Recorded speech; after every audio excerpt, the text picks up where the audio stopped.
that it has to work on the toes. So you can work on the big toe, just work along. And if someone has bunions, you know, if it's really inflamed, you don't want to do too much, but you can work over that area. And this tool really contours nicely to that edge of the foot. And you kind of work along there and go back and forth. And how's that, kid? Is that okay? And that feels really nice.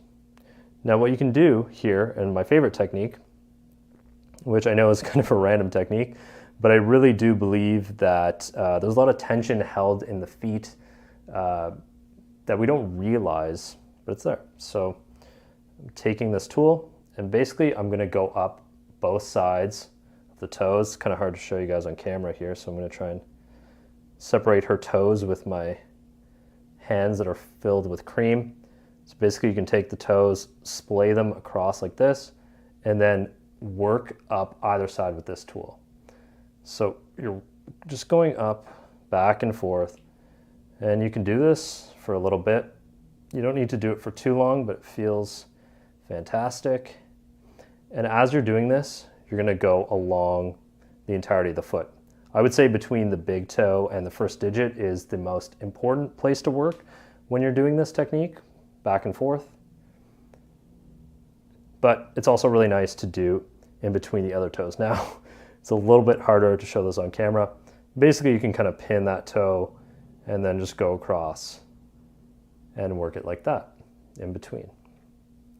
And then pin the toe and then work in between. This is one that you guys can do at home easily on yourself and just get a feeling for it and see how it feels afterwards when you walk after you do this technique. Now you can do some tractioning of the toes afterwards, which feels really nice. You can do some little joint mobilizations, little joint play. But yeah, hope you guys enjoyed all the techniques and that these will really help you and your clients. You can use the stick to activate the pituitary. You can also work around the thymus, thyroid with the sticks. Yep, and you can work with this little rough tool here. You can stimulate thymus and thyroid there as well. Okay, so if I'm using the gua sha, I might experience a bit of crunchiness here in the neck area, and so I'm going to use this end pointy bit to work deeper into the neck reflex points. Can you see that? There you go. Oh, I can feel that really crunchy. Okay, then I go back to using thumb techniques, shoulder, and you can get, I'm going to have to twist this way, so you can use the backwards and forwards techniques.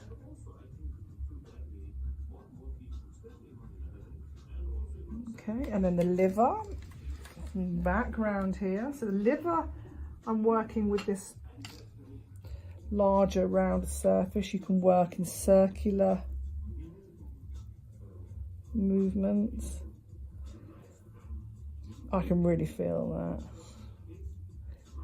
that. And to the stomach area. And then for the gallbladder, you can use your stick. So I still use my thumbs. I still very much get the aspect of massage and thumb work. And like I said, even though this is a massage technique, it is still reflexology and still activates the area. So I will still be activating the liver with a good strong massage, but I would alternate it between this and the gua sha. So just moving down, I'll show you another area, which is the small intestine. You can do some thumb walks in each direction, as we do. And then again, you can bring, so you might choose a different area to work You can roll.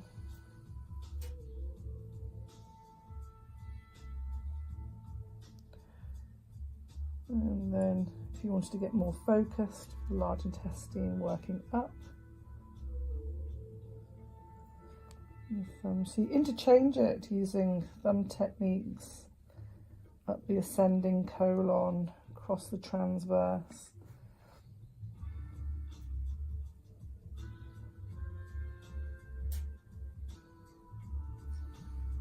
I like to work really intuitively with these tools, because once you know your way around the map and the foot charts and the foot map and the anatomy, you're free to work